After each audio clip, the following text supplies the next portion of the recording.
انسان کی زندگی میں سب سے زیادہ پریشان کن حالات پیدا کرنے والی وجہ وہ انسان کے گناہ ہیں۔ یہ ایسا ناسور ہے، یہ ایسی مضر چیز ہے، یہ ایسی موذی چیز ہے کہ اللہ تو انسان سے روٹھ ہی جاتا ہے، دنیا بھی برباد ہو جاتی ہے۔ اس لیے انسان کو چاہیے کہ ہمیشہ ہمیشہ گناہوں سے بچے۔ اللہ تعالیٰ فرماتے ہیں ان تجتنبوا کبائر ما تنہون عنہ نکفر عنکم سیئاتکم وندخلکم مدخلا کریما۔ جب تم کبیرہ گناہوں کو چھوڑ دو گے تو اللہ فرماتے ہیں پچھلی کوتاہیاں معاف کر دوں گا، تمہاری بری عادتوں کو اچھا کر دوں گا، اور میں تمہیں عزت والی جگہ میں داخل کر دوں گا، یعنی جنت میں۔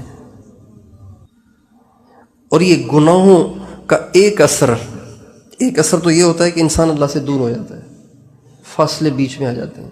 ایک اثر یہ ہوتا ہے کہ زندگی اجڑ جاتی ہے، زندگی کا سکھ چین لٹ جاتا ہے، اپنے بھی ناراض ہو جاتے ہیں، روٹھ جاتے ہیں، بے وفائیاں کرنا شروع کر دیتے ہیں، اور انسان کے لیے زمین تنگ ہو جاتی ہے، وہ کہتا ہے کہاں جاؤں۔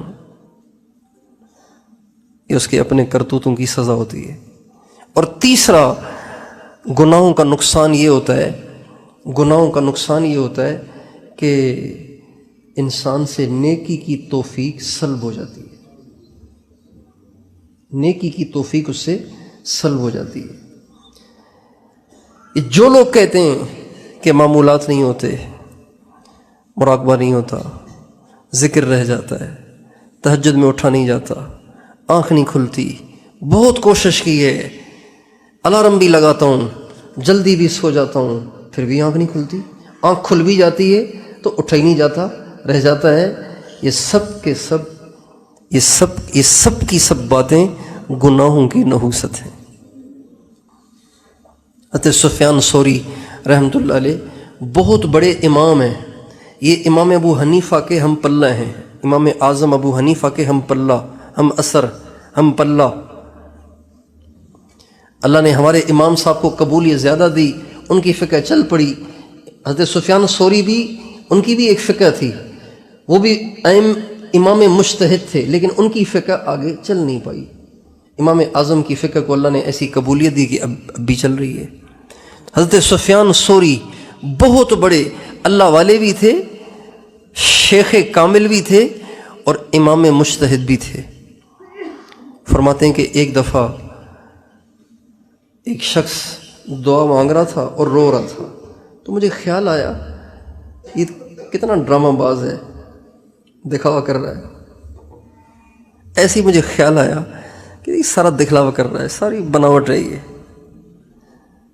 کہتے ہیں یہ بات تو رفع دفع ہو گئی، میرا تو اس طرف دھیان ہی نہیں گیا کہ مجھ سے کوئی بہت بڑا جرم ہوا ہے، بس چلتے چلتے بدگمانی آئی گئی ہو گئی۔ لیکن اس بدگمانی کے گناہ کی نحوست سے 6 مہینے میں تہجد سے محروم رہا۔ کتنے مہینے؟ 6 مہینے۔ جو گناہ کرے گا نیکیاں نہیں کر پائے گا، جو گناہ کرے گا اللہ کو راضی کرنے والے اعمال نہیں کر پائے گا، جو گناہ کرے گا اللہ سے دور ہو جائے گا، جو گناہ کرے گا اجڑ جائے گا، جو گناہ کرے گا بے سکونی کا شکار ہو جائے گا، جو گناہ کرے گا سب کچھ کے ہوتے ہوئے بھی وہ اپنے آپ کو نہتہ محسوس کرے گا، جو گناہ کرے گا وہ سب کے ہوتے ہوئے بھی اپنے آپ کو تنہا محسوس کرے گا۔